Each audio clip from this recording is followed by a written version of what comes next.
80,000 screaming fans, blinding lights, and an audience of billions watching from home.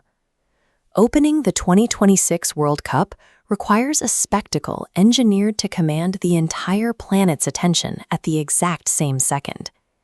And at the center of Mexico City's monumental Estadio Azteca, the architects chosen to deliver that moment are Shakira and Burna Boy. Shakira is no stranger to this pressure. Her 2010 anthem, Waka Waka, set a massive commercial benchmark, generating billions of streams and selling 15 million copies worldwide. However, that success was shadowed by legal reality. The song's foundational chant was lifted from the 1980s hit Zangalewa by the Cameroonian group Golden Sounds. The resulting plagiarism claims forced Sony Music and Shakira's management into an out-of-court settlement to properly credit the original writers.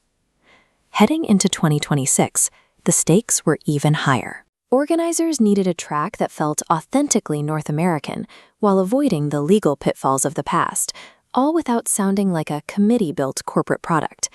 The result is Dai Dai. It functions as a highly engineered, multi-million-dollar intellectual property engine designed to capture and monetize the modern global pop economy. For decades, global pop music was defined by hubs in London and Los Angeles.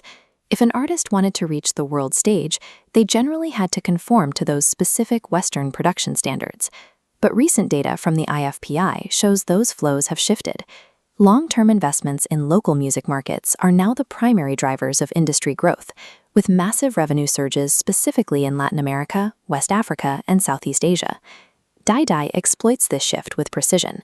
The track utilizes Ed Sheeran for universal pop structure, but it places Afrobeats as the record's primary sonic foundation. Musically, it subverts expectations.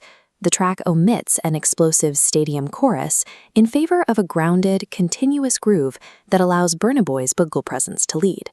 This choice is intentional. Refusing to dilute the African core, they force Western audiences to adapt, making that core the new global standard. This musical structure is a direct reflection of current market realities. By prioritizing the sounds driving growth in emerging regions, the song establishes the baseline for its immense economic power. To understand how this works as a business, we have to look at the WIPO data. From one single audio file, the song fractures into distinct, highly lucrative revenue pipelines. The first pipeline handles the copyright. Every use of the lyrics or melody splits a royalty stream between songwriters and publishers. The second pipeline involves the master recording rights, owned and controlled by Sony Music Latin. Then there are mechanical rights, triggering a mandatory payout every time the track is streamed, sold, or physically reproduced.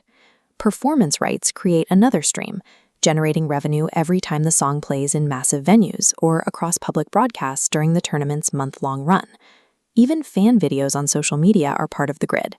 Through secondary exploitation rights and sponsorship activations, FIFA's partners and creators multiply these streams across the entire digital ecosystem.